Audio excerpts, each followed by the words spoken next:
president made these outrageous statements with these vulgarities. ¿Por qué tantos inmigrantes de países de mierda quieren venir a Estados Unidos? Esta fue la pregunta que Donald Trump se formuló en una reunión con congresistas en la Casa Blanca para negociar el plan migratorio de Estados Unidos. Pues si yo pudiera sentarme con Mr. President, le diría que en gran parte es porque Estados Unidos ayudó a crear las condiciones de mierda de los países que ahora segrega y pinta como enemigos de su seguridad nacional. Pero como si fuera poco, ahora Trump está responsabilizando a estos inmigrantes de países de mierda de sus problemas internos y se está haciendo pasar como la víctima. When Mexico sends its people, they're not sending their best. They're not sending you. They're not sending you. They're sending people that have lots of problems. And they're bringing those problems with us.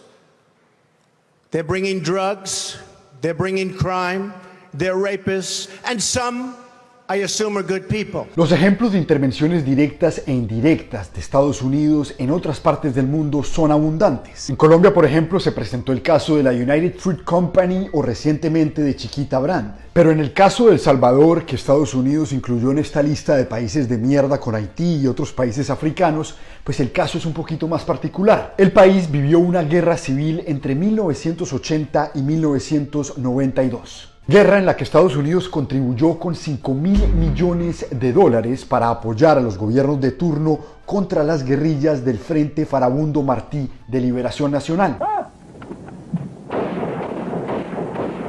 El conflicto fue aterrador y dejó más de 75.000 muertes y miles de desplazados. Y después de casi una década de conflicto, Estados Unidos decide ayudar a los salvadoreños más afectados y les otorga el estatus de protección temporal para que se vinieran a vivir a Estados Unidos de forma legal. La medida duró cerca de 4 años y la mayoría de salvadoreños terminó viviendo en la ciudad de Los Ángeles. Una vez en Los Ángeles, bajo el estatus de protección temporal, muchos logran anclarse al mundo laboral y construir una vida en Los Ángeles, pero otros siguen en el círculo de violencia y de pobreza y terminan armando pandillas. Grupos de jóvenes que se crearon para protegerse de otras pandillas de los barrios más marginados de Los Ángeles. Organizaciones criminales que fueron creciendo para convertirse en lo que hoy conocemos como la Mara 13 o la Mara 18. Nombres que se adoptan de estas calles de los barrios marginados de Los Ángeles. Pues cuando Estados Unidos y las autoridades locales se dan cuenta que este problema de pandillas se sale de control, acaban con el estatus de protección temporal y muchos de los salvadoreños y pandilleros que estaban en Los Ángeles tienen que devolverse a El Salvador. Y pues lastimosamente cuando estos salvadoreños y pandilleros llegan a su país, pues siguen creando la actividad criminal y se forman nuevos grupos. Algo que incrementó la violencia, la criminalidad y la política de mano dura por parte del gobierno. Años después llega el terremoto del 2001, un evento desastroso que cobró la vida de cerca de 1.300 salvadoreños y desplazó otra vez a miles más. La normalidad se interrumpe en El Salvador. Un terremoto de 7.9 grados en la escala de Richter sacude al país.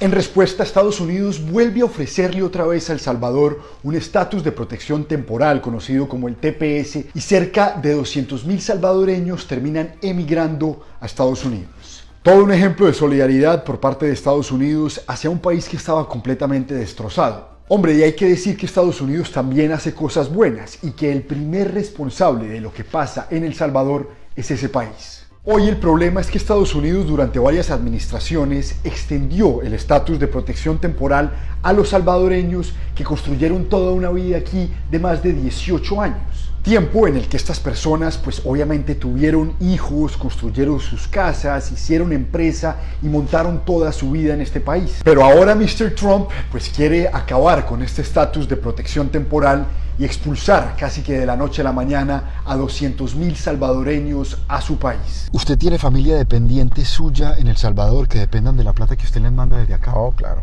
claro que sí.